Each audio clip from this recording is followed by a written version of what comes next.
좋은 아침입니다. 2월 16일 화요일 아침입니다. 오늘 우리 함께 묵상할 하나님 말씀은 마태복음 14장 1절부터 12절 말씀입니다. 우리 말씀 같이 보실까요? 그때 분봉왕 헤롯이 예수의 소문을 듣고 그 신하들에게 이르되 이는 침례 요한이라 그가 죽은 자 가운데서 살아났으니 그러므로 이런 능력이 그 속에서 역사하는도다 하더라. 전에 헤롯이 그 동생 빌립의 아내 헤로디아의 일로 요한을 잡아 결박하여 옥에 가두었으니 이는 요한이 헤롯에게 말하되 당신이 그 여자를 차지한 것이 옳지 않다 하였습니다. 헤롯이 요한을 죽이려 하되 무리가 그를 선지자로 여김으로 그들을 두려워하더니 마침 헤롯의 생일이 되어 헤로디아의 딸이 연석 가운데서 춤을 추어 헤롯을 기쁘게 하니 헤롯이 맹세로 그에게 무엇이든지 달라는 대로 주겠다고 약속하거늘 그가 제 어머니의 시킴을 듣고 이르되 침례 요한의 머리를 소반에 얹어 여기서 내게 주소서 하니 왕이 근심하나 자기가 맹세한 것과 그 함께 앉은 사람들 때문에 주라 명하고 사람을 보내어 옥에서 요한의 목을 베어 그 머리를 소반에 얹어서 그 소녀에게 주니 그가 자기 어머니에게로 가져가니라. 요한의 제자들이 와서 시체를 가져다가 장사하고 가서 예수께 아뢰니라. 아멘. 오늘 말씀을 같이 보면서 생각나는 속담이 하나 있었습니다. 자라를 보고 놀란 가슴, 소뚜껑 보고 놀란다는 속담입니다. 헤로드 왕이 침례 요한에게 호되게 꾸중을 듣더니 이제는 예수님의 소문을 듣고 나서 내가 죽였던 침례 요한이 다시 살아났다고 하면서 괴상한 소리를 하게 됩니다. 하나님의 선지자와 진리를 대척했더니 아마도 정신이 조금 이상해진 것일까요? 어쨌든 침례 요한을 보고 놀랐던 가슴이 예수님을 보고 깜짝 놀라게 되는 것을 보게 됩니다. 여하간 오늘 본문에서는 다시 진행되던 이야기 시점이 다시 과거의 시점으로 돌아가서 침례 요한과 헤롯 왕 사이에 있었던 사건을 보여줍니다. 그 이야기는 헤롯 왕이 자기 동생의 아내였던 헤로디아를 자신의 아내로 취하고 이 점에 대해서 침례 요한이 헤롯 왕을 꾸짖자 헤롯 왕이 화가 나서 침례 요한을 옥에 가두고 결국에는 헤로디아의 꾀에 넘어가 침례 요한을 죽이게 되었던 그 사건이었습니다. 저는 오늘 이 사건을 읽고 묵상하면서 헤롯 왕의 성품과 결정을 보게 되었고 왜 그가 믿음을 갖는데 실패하였는가를 묵상하게 되었습니다. 우선 오늘 본문 5절과 9절에서는 헤롯 왕이 사람의 눈치를 많이 보는 성품이었음을 보여줍니다. 5절은 말씀합니다. 헤롯이 요한을 죽이려 하되 무리가 그를 선지자로 여김으로 그들을 두려워하더니 여기서 그들을 두려워했다는 것은 침례 요한을 두려워했다는 것이 아니라 침례 요한을 선지자로 알았던 백성들을 두려워했다는 것입니다. 9절에서는 말합니다.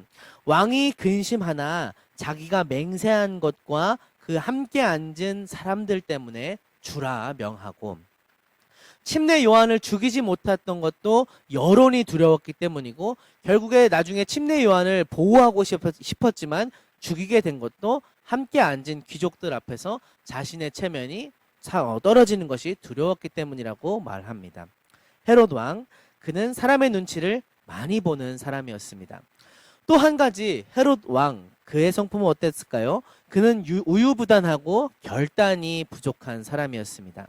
오늘 마태복음 본문 방금 읽었던 5절에서는 헤롯 왕이 백성들이 두려워하기 때문에 침례 요한을 죽이지 못했다라고 말하는데 다른 복음서인 마가복음 6장 20절에서는 이렇게 말씀합니다.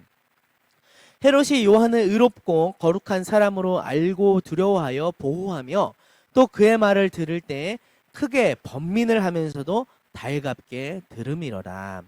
무슨 말입니까? 자기도 알고 있었다는 것입니다. 침례 요한이 의롭고 거룩한 하나님의 사람이라는 것을, 그가 하는 말이 하나님께서 하시는 말씀이라는 것을 그도 알고 있었다는 것입니다. 비록 찔리기는 하지만 그의 말이 듣기가 마냥 거북하지만은 않았다는 것입니다. 그런데 왜 끝까지 그를 보호해주지 못했을까요? 그런데 왜 그의 말씀을 정말 청종하는 자세로 듣지 못했을까요? 그것은 그가 우유부단했기 때문입니다. 하나님의 말씀을 들으면서 찔리는 가슴을 갖고 있었으면서도 그 찔리는 가슴을 따라 자신의 행동을 회개하고 고치기를 미루고 또 미뤄왔던 것입니다.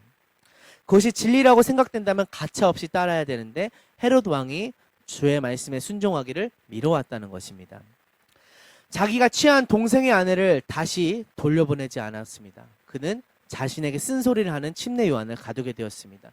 그에게 비난을 듣고 그 말에 뭔가 핵심이 있고 그 말이 하나님의 말씀이라는 것을 알고 있으면서도 자신의 행동을 수정하지 않았던 것입니다. 침례 요한, 헤롯 왕, 그는 첫째로 사람의 눈치를 많이 본 사람이었고 둘째로 결단을 미룬 사람이었습니다. 오늘 저와 여러분의 삶 속에서 믿음의 결정 앞에 사람의 눈치를 보는 것은 없습니까? 아니면 결정을 미루고 있는 것은 없습니까? 오늘 헤롯 왕이 사람의 눈치를 보다가 또 자신의 결정을 미루다가 결국에 하나님의 믿음, 하나님의 그 은혜에서 멀어졌던 것을 기억하면서 저와 여러분이 다 우리의 삶을 돌아보고 결단했으면 좋겠습니다. 사람의 눈치를 보지 않고 결단을 미루지 않고 하나님 말씀 앞에 듣고 따르고 순종하는 저와 여러분의 오늘 하루 되었으면 좋겠습니다. 함께 기도하겠습니다. 하나님 아버지, 오늘 헤롯 왕이 왜 믿음을 갖는데 실패했는지 말씀을 묵상하였습니다.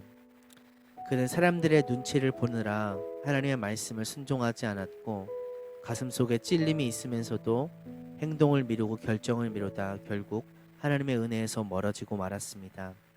오늘 우리의 삶 가운데 사람들의 눈치를 보거나 결정을 미루는 우유부단함으로 인해 말씀을 따르지 않고 있는 것이 어떤 것이 있는지 분별하게 하여 주시옵소서. 그리고 즉시 말씀을 듣고 따르고 순종함으로 말미암아 하나님께 영광을 돌리게 하여 주시옵소서. 예수님의 이름으로 기도드립니다. 아멘.